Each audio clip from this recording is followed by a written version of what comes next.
ಜಗವಂದು ನ್ಯಾಯಾಲಯ ಅದರ ಅಧಿಕಾರಿ ಅವರೇನಲ್ಲ ನ್ಯಾಯವ ಮೆರೆಸುವ ನ್ಯಾಯವ ಮೆರೆಸುವ ಈ ಜಗವಂದು ನ್ಯಾಯಾಲಯ ಅದರ ಅಧಿಕಾರಿ ಅವರೇನಲ್ಲ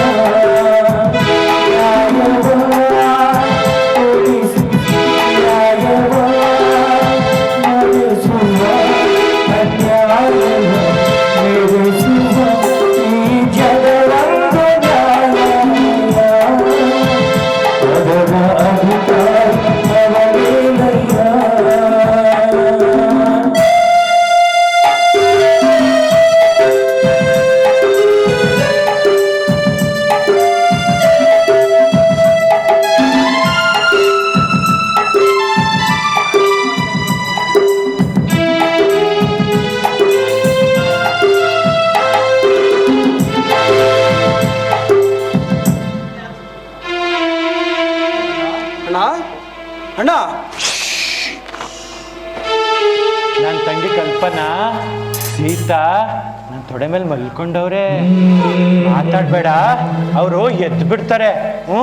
ಮಾತಾಡ್ಬೇಡ ಅಣ್ಣ. ಅಣ್ಣ ಏನಾಯ್ತಣ್ಣ? ಅಣ್ಣ ಅಪ್ಪ ಅಣ್ಣಿಗೆ ಹೇಳಿದ್ರೆ ಅಣ್ಣ ಏನಾಯ್ತಣ್ಣ? ಇಲ್ಲೋಡು, ನಾನು ಅಮರಣ್ಣ, ಈಗ ನಮ್ಮ ಯಜಮಾನ್ರು.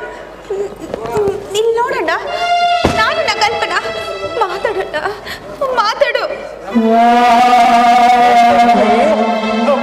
ದೊಡ್ಡಕ್ಕಿಲ್ಲ ಪುಟಾಣಿ ಪುಟಾಣಿ.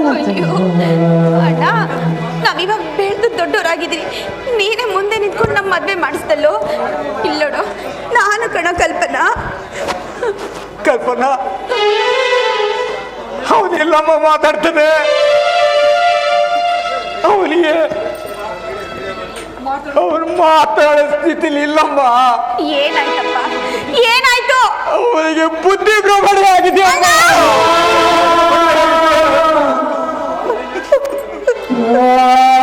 ಅಪ್ಪ ಸಮಾಧಾನ ಮಾಡ್ಕೊಳ್ಳಿ ಅಪ್ಪ, ಸಮಾಧಾನ ಮಾಡ್ಕೊಳ್ಳಿ. ಏನ್ ಹೇಳ್ತಿದ್ದೀರಪ್ಪ? ಸಮಾಧಾನ ಮಾಡ್ಕೊಳ್ಳಿ ಅಪ್ಪ. ಹೌದು ಹೌದಪ್ಪ, ಇಷ್ಟಕ್ಕೆಲ್ಲ ನಾನೇ ಕಾರಣ ಕಣಪ್ಪ.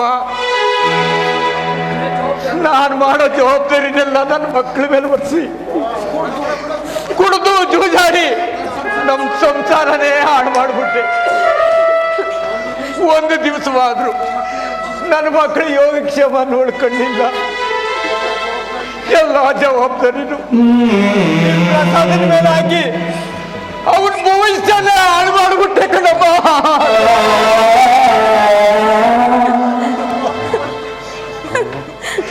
ನಾನು ಬದುಕಿರಬಾರ್ದಪ್ಪ,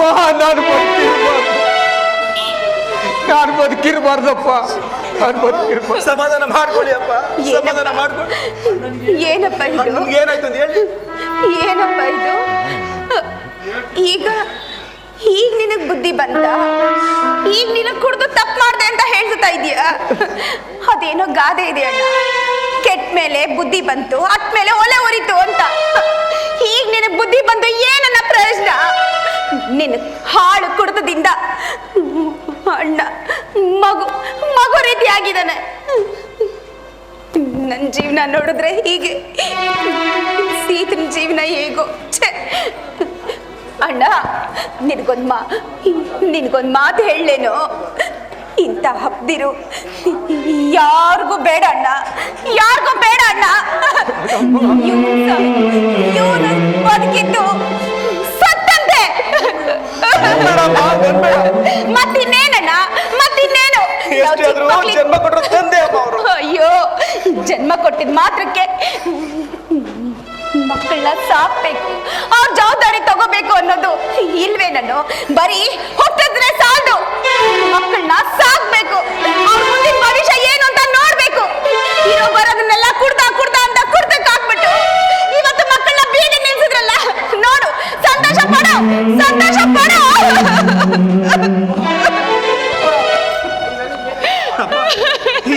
ಹೇಳಿಯಪ್ಪ ಹೇಳಪ್ಪ ಮೊದಲು. ಹೇಳ್ತೀನಿ ಕಣಪ್ಪ, ಹೇಳ್ತೀನಿ. ರಮೇಶ ಕಲ್ಪನೆ ನೋಡ್ಕೊಂಬತ್ತಿ ಅಂತ ಹೋದಂತೆ ಕಣಪ್ಪ. ಅಷ್ಟರಲ್ಲಿ ಯಾರೋ ರಮೇಶನ ಹೊಡೆದು ರಸ್ತೆ ಪಕ್ಕ ಹಾಕ್ಬಿಟ್ಟು ಹೋಗಿದ್ರಂತೆ ಕಣಪ್ಪ.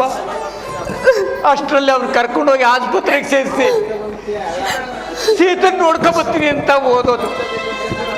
ಅಲ್ಲಿ ಅಷ್ಟೊತ್ತಿಗೆ ಜಗದೀಶ ಸೀತಳನ್ನ ಹೊಡೆದು ಹೊರಗಡೆ ಹಾಕಿದ್ದಂತೆ ಕಣಪ್ಪ. ಅದನ್ನ ನೋಡಿ ಪ್ರಸಾದ ಜಗದೀಶನಿಗೆ ಹೊಡಿತಾ ಇದ್ದಾಗ ನೋಡ್ಬಿಟ್ಟು, ಸೀತಾ ನನ್ನ ಸಂಬಂಧ ತೀರೋಯ್ತು, ನಮ್ಮನೆ ಬರಬೇಡ ಅಂತ ಬಾಯಿಗೆ ಬಂದಾಗ ಹೋದು ಮನೆಯಿಂದ ಆಚೆಗೆ ಹಾಕ್ಬಿಟ್ಟಂತೆ ಕಣಪ್ಪ. ಇದನ್ನೆಲ್ಲ ನೋಡಿ ಮನಸ್ಸು ಕಚ್ಕೊಂಡು ಕೊರಗಿ ಈ ಸ್ಥಿತಿಗೆ ಬಂದ್ಬಿಟ್ಟಿದ್ದಾನೆ ಕಣಮ್ಮ. ಅಯ್ಯೋ ರೀ,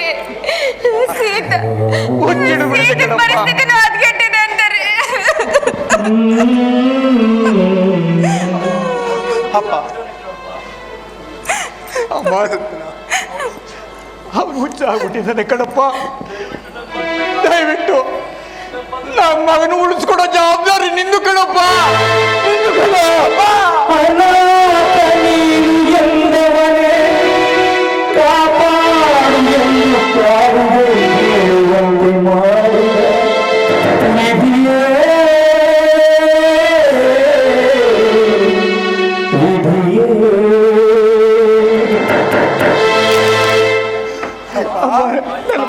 ನನ್ನ ಮಗನ ಉಳಿಸ್ಕೊಡಪ್ಪ. ಏನ್ ಮಾಡ್ತಾ ಇದೀಯಪ್ಪ ನೀನು? ನನ್ನ ಮಗನ ಉಳಿಸ್ಕೊಡಪ್ಪ.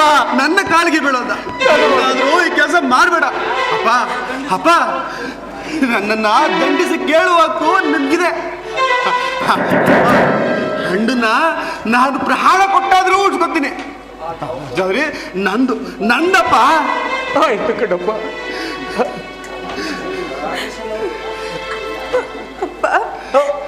ಏನೋ ಅಣ್ಣನ ಪರಿಸ್ಥಿತಿ ನೋಡಿ ನಾನು ಆ ರೀತಿ ಮಾತಾಡ್ಬಿಟ್ಟೆ. ನೀನಿಷ್ಟು ಪಶ್ಚಾತ್ತಾಪ ಪಡ್ತಿದ್ಯಾ ಅಂದ್ರೆ ನಿಜವಾಗ್ಲೂ ಬದಲಾಗಿದ್ಯಾ ಅಂತ. ಯಾಕಂದ್ರೆ ಯಾವಾಗ ನೋಡಿದ್ರು ಅಮ್ಮನ ಮೇಲೆ ಆಣೆ, ದೇವ್ರ ಮೇಲೆ ಆಣೆ, ದಿಂಡ್ರ ಮೇಲೆ ಆಣೆ ಅಂತೇಳಿ ಕೊನೆಗೆ ಹೆತ್ತ ಮಕ್ಕಳ ಮೇಲೂ ಆಣೆ ಮಾಡಿ ಮತ್ತೆ ಮತ್ತೆ ಕುಡಿದು ಬರ್ತಿದ್ದಲ್ಲ. ಅದಕ್ಕೆ ನನ್ನ ಮನ್ನೊಂದು ಈ ರೀತಿ ಮಾತಾಡ್ಬಿಟ್ಟಪ್ಪ. ದಯವಿಟ್ಟು ಕ್ಷಮಿಸ್ಬಿಡಪ್ಪ. ಆಯ್ತು ಬಿಡಪ್ಪ. ಅಮ್ಮ ಏನಾದ್ರು ಮಾಡಿ ನನ್ನ ಮಗನ ವಾಚ ಮಾಡ್ಕೊಡಪ್ಪ. ನನ್ನ ಮಗನ ವಾಚ ಮಾಡ್ಕೊಡಪ್ಪ. ನೀವೇನು ಚಿಂತೆ ಮಾಡಬೇಡಿ ಅಪ್ಪ. ಆಯ್ತಪ್ಪ. ಆದ್ರೂ ನಂದಪ್ಪ, ಖಂಡಿತವಾಗ್ಲು ನೀನು ಹೇಳ್ದಾಗೆ ನನ್ನ ಉಳಿಸ್ಕೋತೀನಪ್ಪ ನಾನು. ಆಯ್ತಪ್ಪ. ರಾಜೇಶ್ ಇವಾಗ ಬಂದ್ರ? ಅಪ್ಪ ನಿನ್ನ ಅವತ್ತು ಈ ನನ್ನ ಹೊಲಸು ಬಾಯಿಂದ ನಿನ್ನ ಅಂದಬಾರ್ದು ಮಾತಲ್ಲ ಅಂದ್ಬಿಟ್ಟೆ. ದಯವಿಟ್ಟು ನನ್ನನ್ನು ಕ್ಷಮಿಸ್ಬಿಡಪ್ಪ. ದಯವಿಟ್ಟು ನನ್ನ ಕ್ಷಮಿಸ್ಬಿಡಪ್ಪ. ಅಪ್ಪ ನಾನು ನಿಮ್ಮನ್ನ ಕ್ಷಮಿಸುವಂತ ತಪ್ಪು ನೀವೇನ್ ಮಾಡಿಲ್ಲ ಅಪ್ಪ. ಮಗನೇ, ಈ ನಿನ್ ದೊಡ್ಡಗೊಂಡು ಮುಂದೆ ನಾನು ಚಿಕ್ಕವನಾಗ್ಬಿಟ್ಟೆ ಕಣಪ್ಪ, ಚಿಕ್ಕವನಾಗ್ಬಿಟ್ಟೆ.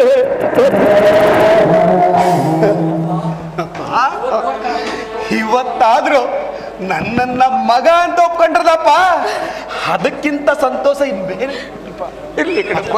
ಇವತ್ತು ನನ್ನ ಜನ್ಮ ಸಾರ್ಥಕವಾಯ್ತು. ಆಯ್ತು ಕಣಪ್ಪ. ಮೊದಲು ನನ್ನ ಮಗನಿಗೆ ನಾನು ದಾರಿ ಮಾಡಪ್ಪ. ನಡಿಪ್ಪ. ನೋಡಪ್ಪ ನನ್ನ ಮಗ ಹೆಂಗ್ ಕೂತವನೇ ನೋಡಪ್ಪ. ಸೀತಾ ಗೀತಾ, ಸೀತಾ ನೀನ್ ಮಲ್ಕೋ. ಕಲ್ಪನಾ ನೀನು ಮಲ್ಕೋ.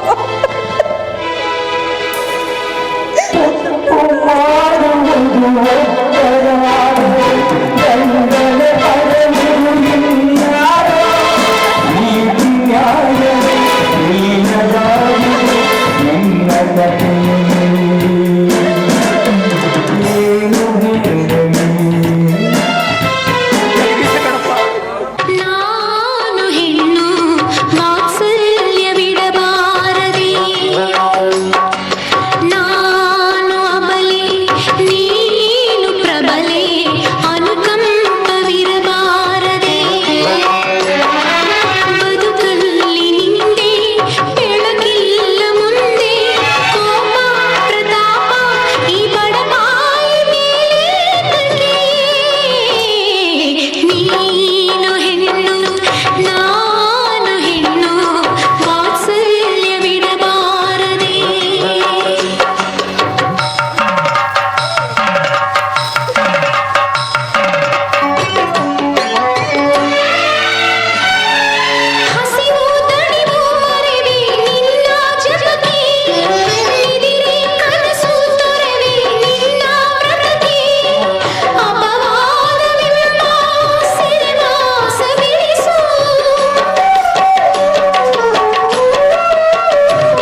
ಜಗನ್ಮಾತೆ, ನಾನೇನು ದ್ರೋಹ ಮಾಡಿದ್ದೀನಿ ತಾಯಿ? ನಾನು ಏನು ತಪ್ಪು ಮಾಡಿದ್ದೀನಿ ಅಂತ ಒಂದಾದ್ಮೇಲೊಂದು ನೋವು ಮಾಡ್ತಾ ಇದೆಯಾ? ನಮ್ಮ ಹಣೆ ಬರಹ ಗ್ರಾಚಾರ, ಚಿಕ್ಕದ್ರಲ್ಲೇ ಹೆತ್ತು ತಾಯಿನ ಕಳ್ಕೊಂಡ್ವಿ. ಆದ್ರೆ ತಂದೆ ದೊಡ್ಡ ಕುಡುಕ ಆದ್ರೂ ತಂದೆ ತಾಯಿ ಎರಡು ಸ್ಥಾನದಲ್ಲಿ ನಮ್ಮಣ್ಣನೇ ನಿಂತು ನಮ್ಮನ್ನ ಕಣ್ಣು ಕಾಪಾಡ್ದಂಗೆ ಕಾಪಾಡ್ತಾ ಬಂದ. ಆದ್ರೆ ಯಾವನೋ ಪಾಪಿ ಮಾಡದೇ ಇರೋ ತಪ್ಪಿಗೆ ನನ್ನ ಶೀಲನೇ ಹಾಳು ಮಾಡ್ಬಿಟ್ಟ.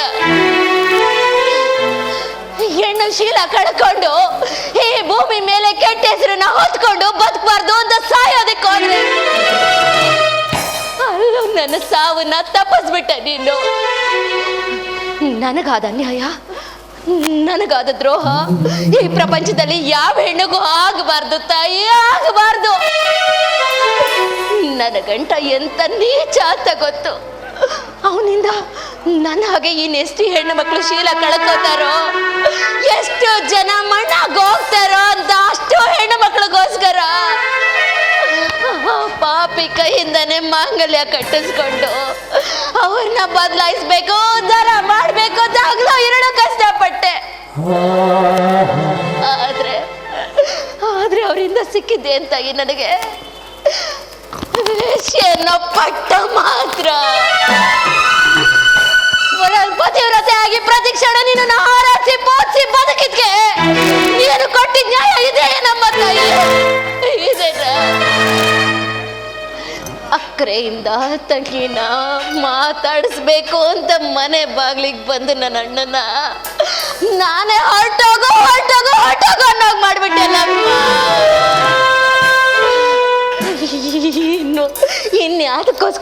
ಇನ್ಯಾರಿಗೋಸ್ಕರ ಬದುಕಿರ್ಬೇಕು ತಾಯಿ? ನಿನಗಿನ್ನೂ ಸಮಾಧಾನ ಆಗ್ಲಿಲ್ಲ ಅಲ್ಲ? ಯಾಕೆ ಹೇಳು, ಇನ್ನು ಈ ಒಡ್ಲಲ್ಲಿ ನೀನು ಕೊಟ್ಟಿರೋ ಉಸಿರನ್ನ ಬಿಗಿ ಹಿಡಿದು ಬದುಕಿದ್ದೀನಲ್ಲ, ಅದನ್ನ ನೋಡ್ತಾ ನಿನಗೆ ಸಮಾಧಾನ ಆಗ್ಲಿಲ್ಲ ಅಲ್ಲ? ಜಗನ್ಮಾತೆ, ನೀನು ಕೊಟ್ಟ ಜೀವ, ನೀನು ಕೊಟ್ಟ ಉಸಿರು ನಿನಗೆ ಅರ್ಪಣೆ ಮಾಡ್ತೀನಿ ತಾಯಿ. ನಾನು ಸಾಯೋದ್ರಿಂದನಾದ್ರೂ ಇದೆಲ್ಲದಕ್ಕೂ ಮುಕ್ತಿ ಅಂತ ಸಿಗಲಿ. ನಾನು ನೀನು ಪಾದದಡಿಲೆ ಪ್ರಾಣ ಬಿಡ್ತೀನಮ್ಮ.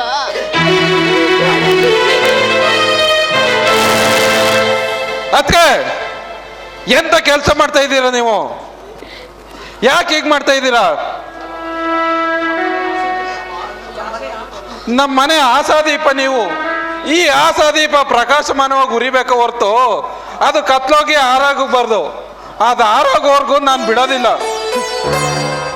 ರಾಜೇಶ್, ಏನಪ್ಪ ಮಾತಾಡ್ತಿದ್ಯಾ? ಹೌದು, ಈ ಮನೆ ದೀಪವಾಗಿ ಬೆಳಗ್ಬೇಕು ಅಂತ ಬಂದಿದ್ ನಿಜ. ಆದರೆ ದೀಪದಲ್ಲಿ ಬತ್ತಿ ಎಣ್ಣೆ ತೀರೋದ ಮೇಲೆ ಆ ದೀಪ ಇನ್ನೆಲ್ಲುರಿಯುತ್ತೋ? ಆರು ಹೋಗ್ಲೇಬೇಕು. ಅದಕ್ಕೆ ಏನ್ ಮಾತು ಅಂತ ಮಾತಾಡ್ತಾ ಇದ್ದೀರಾ? ನಿಮ್ ಬಾಯಿಂದ ಇಂಥ ಪದ ಬರಬಾರ್ದು.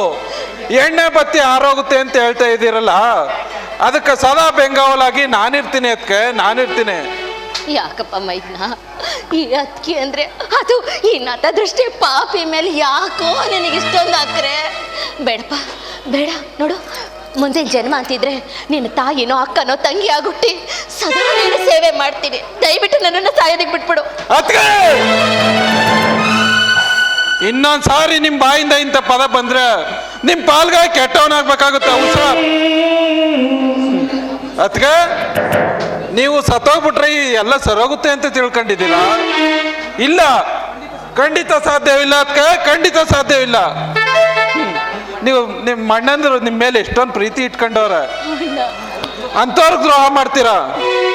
ಇಲ್ಲ, ನೀವು ಸತ್ತೋದ್ಮೇಲೆ ನಿಮ್ಮ ಅಣ್ಣಂದ್ರು ನಮ್ಮ ಅಣ್ಣ ಜಗದೀಶ್ ಅಣ್ಣನ್ ಬಿಡ್ತಾರ? ಖಂಡಿತ ಇಲ್ಲ. ಅದಕ್ಕೆ ಖಂಡಿತ ಇಲ್ಲ. ನೀವು ಸಾಯೋದ್ರಿಂದ ಒಂದ್ ಮನೆ ಅಲ್ಲ, 2 ಮನೆನೂ ಸರ್ವನಾಶ ಆಗೋಗುತ್ತೆ. ಅದಕ್ಕೆ ಸರ್ವನಾಶ ಆಗುತ್ತೆ. ಇದ್ರ ಬಗ್ಗೆ ಏನಾದ್ರು ಯೋಚನೆ ಮಾಡಿದ್ದೀರಾ? ಅಯ್ಯೋ ಅಯ್ಯೋ ದೇವ್ರೆ, ಯಾಕಪ್ಪ ಯಾವಾಗ್ಲೂ ನನ್ನ ನಿಂದ ಇಕ್ಕಟ್ಟಿಗೆ ಸಿಗಿಸ್ತೀಯಾ? ಈ ಕಡೆ ಸಾಯಕ್ಕೂ ಆಗದೆ, ಆ ಕಡೆ ಬದುಕೋದಿಕ್ಕೂ ಆಗದೆ, ವಿಲ ವಿಲ ಅಂತ ಒದ್ದಾಡೋ ಹಾಗೆ ಮಾಡ್ತಾ ಇದೀಯ. ಇದ್ದು ಪ್ರತಿ ಕ್ಷಣ ಈ ಥರ ನರಕ ಅನುಭವಿಸ್ಲ, ಸತ್ತು ಎಲ್ಲರ ಜೀವನದಲ್ಲೂ ನನ್ನಿಂದನೇ ನರಕ ಆಗೋಗ್ ಮಾಡ್ಲ. ಬೇಡ ತಾಯಿ, ಬೇಡ, ಇದಕ್ಕಿಂತ ಹೆಚ್ಚಿಗೆ ಪರೀಕ್ಷೆ ಮಾಡಬೇಡ. ದಯವಿಟ್ಟು ನಾನು ನಿನ್ನ ಪಾದಕ್ಕೆ ಸೇರಿಸ್ಕೊಂಡ್ಬಿಡು. ಅದಕ್ಕೆ ನೀವು ಬದುಕಲೇಬೇಕು. ಯಾಕಂದ್ರೆ ನೀವು ಬದುಕಿ ಕಳಂಕಿಣಿ ಅಲ್ಲ ನಿಷ್ಕಳಂಕಿಣಿ ಅಂತ ಪ್ರೂವ್ ಮಾಡೋಕ್ಕೋಸ್ಕರ ಆದ್ರೂ ಬದುಕಬೇಕು. ಅದಕ್ಕೆ ನಮ್ಮ ಅಣ್ಣನ್ಗೆ ಸ್ವಲ್ಪ ದುಡುಕ್ ಸ್ವಭಾವ ಅಷ್ಟೇ. ಸಂಶಯದ ಭೂತ ಕಾಡಿ ಈ ರೀತಿ ಆಡ್ತಾ ಇದ್ದಾನೆ. ಅವನ್ಗೆ ನಿಜಾಂಶ ಏನು ಅಂತ ತಿಳಿದ್ಮೇಲೆ ನಿಮ್ಮನ್ನ ಎಷ್ಟು ದೂರ ಇಟ್ಟಿದ್ನೋ ಅಷ್ಟೇ ಹತ್ರ ಬಂದು ನಿಮ್ಮನ್ನ ಕ್ಷಮೆ ಕೇಳ್ತಾನೆ. ಅದಕ್ಕೆ ಆ ಟೈಮ್ ಬರೋವರೆಗೂ ನಾವು ಕಾಯ್ಬೇಕು. ಅದಕ್ಕೆ ತಾಯಿ ಇಲ್ಲದ ತಬ್ಲಿಯನ್ನ ತಾಯಿಗಿಂತ ಹೆಚ್ಚಾಗಿ ನೋಡ್ಕೊಂಡಿದ್ದೀರಾ.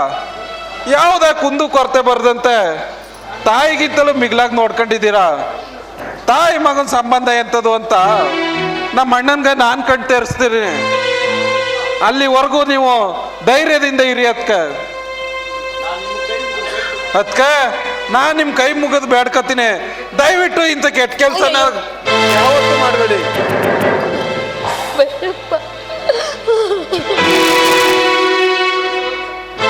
ರಾಜೇಶ, ಅಣ್ಣ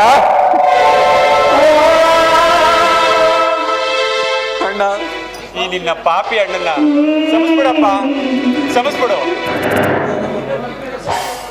ಈ ನಿನ್ನ ಅತ್ತಿಗೆ ಮೇಲೆ ಸಂಶಯ ಪಟ್ಟು ಕ್ಷಣಾರ್ಧದಲ್ಲಿ ನಾನು ಎಂತ ಘೋರ ಕೃತ್ಯ ಮಾಡ್ತೇನೆ. ಅತ್ತಿಗೆ ಮೈದುನರ ಸಂಬಂಧ ತಾಯಿ ಮಗನ ಸಂಬಂಧಕ್ಕಿಂತಲೂ ಮಿಗಿಲಾದದ್ದು ಅಂತ ಈ ಪಾಪಿ ಅಣ್ಣಂಗೆ ತಿಳಿಲಿಲ್ಲ ಕಣೋ.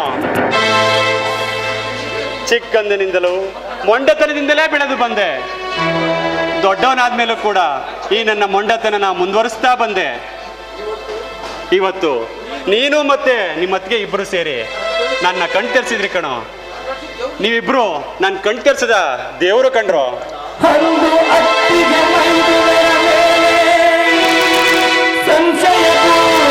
ಆವರಿಸಿ ಇಂದು ಅದುವೇ ಸಂಬಂಧ, ತಾಯಿ ಮಗನ ಬಂಧವೆಂದು ತಿಳಿದು ಮರುಗುವ ಜೀವ, ಇದುವೇ ಸತ್ಯವನರಿತ ಜೀವ.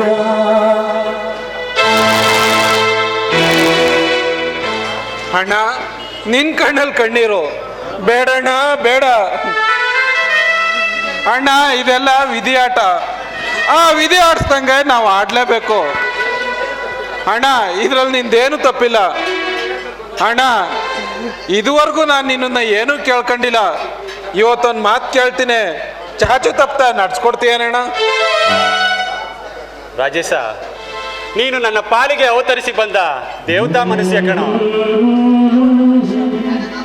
ನೀನು ಏನ್ ಬೇಡ್ಕೋತೀಯ ಬೇಡ್ಕೊಳ್ಳೋ, ನನ್ನ ಪ್ರಾಣ ಆದ್ರೂ ಕೊಟ್ಟು ನಾನು ಅದನ್ನ ನಡ್ಸ್ಕೊಡ್ತೀನಿ ಕಣೋ. ಅಣ್ಣ, ದೇವ್ರಂತ ಅದಕ್ಕೆ ನಿನ್ನ ಮದುವೆ ಆದವಳಿಂದ ನಗುಮುಖನೇ ನೋಡಿಲ್ಲ. ಆ ಅದಕ್ಕೆ ಜೊತೆ ನೀನು ಸಂತೋಷವಾಗಿ ಯಾವಾಗಲೂ ಸುಖವಾಗಿ ಬಾಳ್ಬೇಕೆಂಬುದೇ ನನ್ನ ಆಸೆ ಅಣ್ಣ. ಇದೇ ಅಣ್ಣ ನಾನು ನಿನ್ನಲ್ಲಿ ಬೇಡ್ಕೊತಾ ಇರೋದು. ನನ್ನ ಅದಕ್ಕೆ ಜೊತೆ ಸಂಸಾರದ ನೌಕೆಯಲ್ಲಿ ನೀನು ಸುಖವಾಗಿ ಬಾಳ್ಬೇಕು ಅಣ್ಣ. ರಾಜೇಶ, ನೀನು ನನ್ನ ಮನಸ್ಸು ಗೆದ್ದ ಲಕ್ಷ್ಮಣ ಕಣೋ, ಸಾಕ್ಷಾತ್ ಲಕ್ಷ್ಮಣ ಕಣೋ.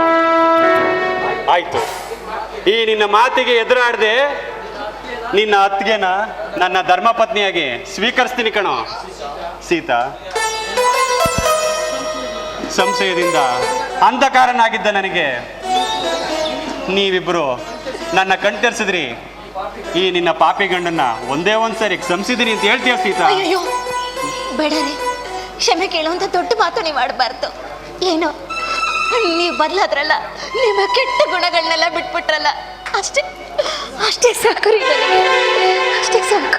ಸೀತಾ, ನಿನಗೆ ಎಷ್ಟೇ ಚಿತ್ರಹಿಂಸೆ ಕೊಟ್ಟರು ನನ್ನನ್ನು ನಿನ್ನ ಪತಿಯಾಗಿ ಸ್ವೀಕರಿಸ್ತಲ್ಲ. ಈ ನಿನ್ನ ದೊಡ್ಡ ಗುಣದ ಮುಂದೆ ನಾನು ಸೋತೆ ಕಣೇ, ಸೋತೆ. ಅನ್ಯಾಯವಾಗಿ ನನ್ನ ಸೇಡಿನಿಂದ ರಮೇಶನ ಕಣ್ಣು ಕೀಳೋ ಹಾಗೆ ಮಾಡಿದೆ. ನಿನ್ನ ಅಣ್ಣನಿಗೆ ಹುಚ್ಚಿಡಿಯೋ ಹಾಗೆ ಮಾಡಿದೆ. ಇಷ್ಟೆಲ್ಲ ಮಾಡಿರೋ ನನಗೆ ತಕ್ಕ ಪ್ರಾಯಶ್ಚಿತ್ತ ಆಗ್ಲೇಬೇಕು ಸೀತಾ. ನೀವೇನ್ ಮಾತಾಡ್ತಿದ್ದೀರಾ? ನಮ್ಮ ಬಾವಂಗೆ ಕಣ್ಣು ಹೋಯ್ತಾ? ನಮ್ಮ ಅಣ್ಣಗೆ ಹುಚ್ಚಿಡಿತ? ಇಲ್ಲ ಇಲ್ಲ, ನೀವು ಸುಳ್ಳು ಹೇಳ್ತಿದ್ದೀರಾ. ನಾನು ನಂಬಲ್ಲ. ನಮ್ಮ ಅಣ್ಣಗೆ ಏನೂ ಆಗಿಲ್ಲ, ನಮ್ಮ ಅಣ್ಣ ಚೆನ್ನಾಗಿದ್ದಾನೆ. ನಮ್ಮ ಅಣ್ಣಗೆ ಏನೂ ಆಗಿರಲ್ಲ, ನೀವು ಸುಳ್ಳು ಹೇಳ್ತಿದ್ದೀರಾ, ನೀವು ಸುಳ್ಳು ನಾನು ಸುಳ್ಳು ಹೇಳ್ತಾ ಹೇಳ್ತಿದ್ದೀರಾ. ಇಲ್ಲ ಸೀತಾ, ನಾನು ಹೇಳ್ತಾ ಇರೋದು ಸತ್ಯನೇ ಸೀತಾ, ಸತ್ಯನೇ. ಸಮಾಧಾನ ಮಾಡ್ಕೋ ಸೀತಾ.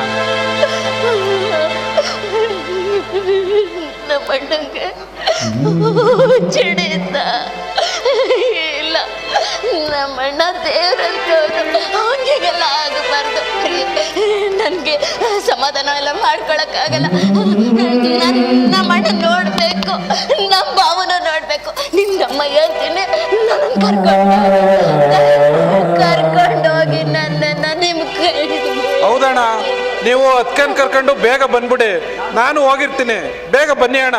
ಆಯ್ತು, ಸರಿ ಸೀತಾ. ನಿಮ್ಮ ಅಣ್ಣ ರಮೇಶನ್ಗೆ ಎಷ್ಟೇ ಹಣ ಎಷ್ಟೇ ಖರ್ಚಾದ್ರೂ ಪರವಾಗಿಲ್ಲ, ನಾನು ಉಳಿಸ್ಕೊಡ್ತೀನಿ. ನಡಿ ಸೀತಾ, ಹೋಗೋಣ. ನಡಿ.